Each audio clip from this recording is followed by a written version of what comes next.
So my name is David Hilbrun and this is my story.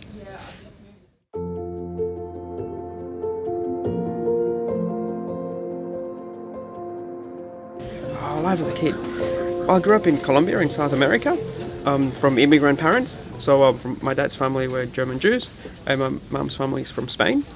So I grew up in different cultures and speaking weird. I've always had an accent in case you haven't picked that one up yet. I worked at Jetstar in the safety department, started working 4 years ago roughly. I look after safety statistics, safety analysis, look after the Oscars for the time being. Exercise as a child was torture for me. Going to school and how do you call it, physical education classes was the worst class. I actually failed it, believe it or not. My dad had a car accident many years before we were born, so he wasn't very mobile. And mum was just a housewife and she didn't do much exercise. So I used to be bullied a lot at school, and because I didn't like to play soccer or play basketball and things like that, people would bully you more into it. And I was a crappy sports person as well, so that made things worse. So the more that happened, the less I wanted to have anything to do with sport. So I actually became quite overweight by the time I was 18. I think I was about 90 kilos and I'm pretty short. So I'm about 167, so it was quite a lot of weight to carry around. A doctor in Germany suggested, why don't you try and do some exercise? What do you like doing? And I remembered swimming. Swimming was something that I liked. Going on holidays at the ocean, grandparents, parents, a bit of swimming. And I thought, I can't try that out. And I remembered some of the swimming things from school. And I just started to swim regularly, about 3 to 4 times a week. But then I kind of like, life happens to you. And you drop off doing exercise and you change your habits again.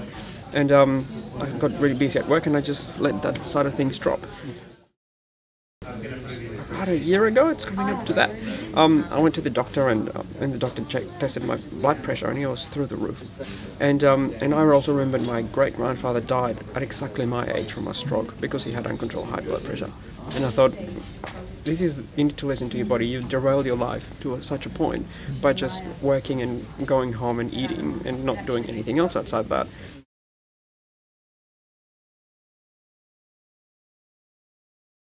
Three weeks before the Rottnest Island Channel Swim, a 20-kilometre open ocean relay swim, one of our 14 members was injured. We were out of the race. Unfortunately, I had a car that I was following hit the brakes in front of me, and I ran up the back of it. Meant I had to pull out of Rotto. For someone to come in and fill a spot like that. David Heilbron put up his hand to volunteer as a member of that team to keep our race alive. He had very little swimming background and no ocean swimming background. I was very fortunate that someone considered me to help out at Rottnest, so I never thought I would be able to do that type of swimming, even though there were short stints. Being here at Jetstar, I started to do more exercise with guys from work, and it all started to ramp up. Dave came up to me and said, hey, would it be okay if I came and trained with you and Brad? It had obviously been a while since David had been in the pool, but his tenacity and courage shone through week after week as he swam further and faster with each successive session. And to see the look on his face when he swam 3K, and it was something he thought he could never do.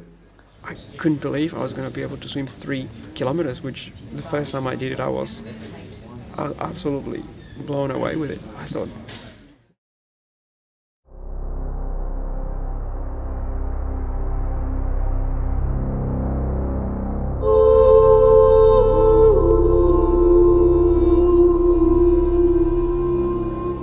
as the sun came up in the morning of the Rottnest Channel swim, I was full of fear and trepidation.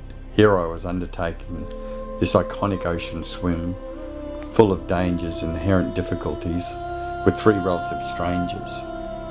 And it was very important that we pulled together as a team to accomplish this feat, because, as I said, it's difficult and it's not easily done.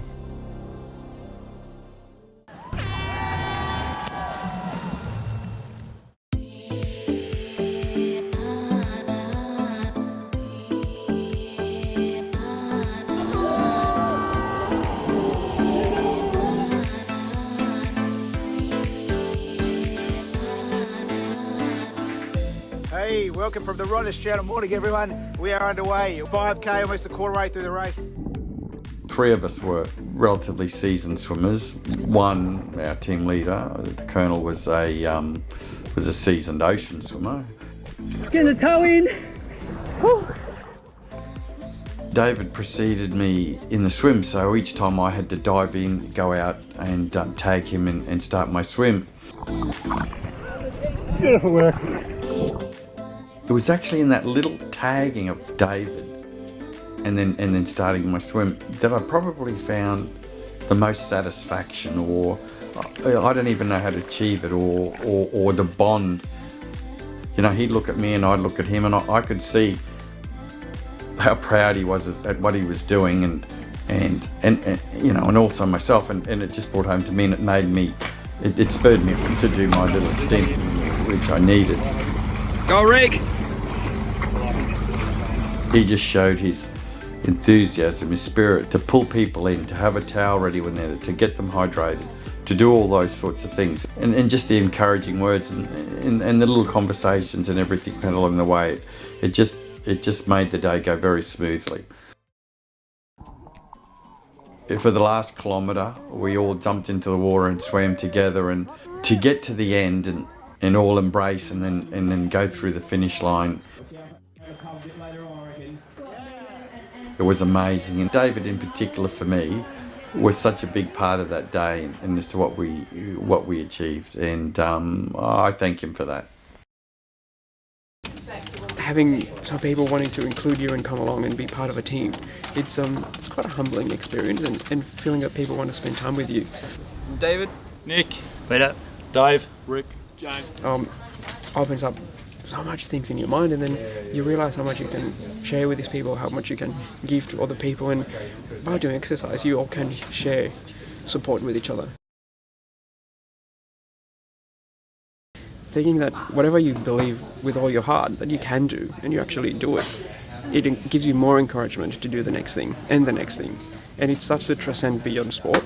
It starts to go with your career, with your personal life, with your friendships, with trying to live a healthier, more peaceful life, and keeping an open mind and a relaxed mind. Just thinking of going down there to MSAC and thinking that I'm not contactable. Nowadays we're so contactable on mobile phones and emails and all that we just clutter our lives in the swimming pool. No one can reach you. You within your own devices, and it's your time to yourself.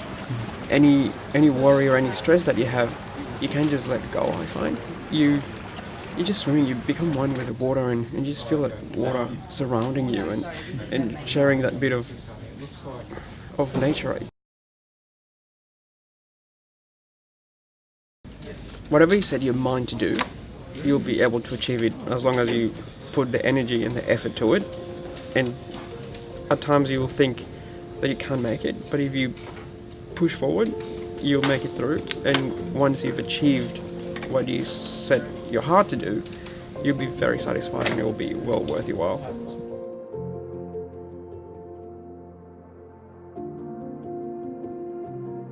His greatest fear. It was the fear of letting his teammates down. He's an absolute champion. I've got so much respect for the guy. I think, you know, what he did, it's just, he was a team player, he wasn't going to let the team down. He showed real courage. Courage in sport's very important, because quite often it spreads to those around you and really lifts others. How brave, and just from that point I knew that this guy was going to be an integral part of the team and getting us to Rottnest, and as it turned out, it was true. Have a lot of fun. This is spontaneity. Not into superheroes.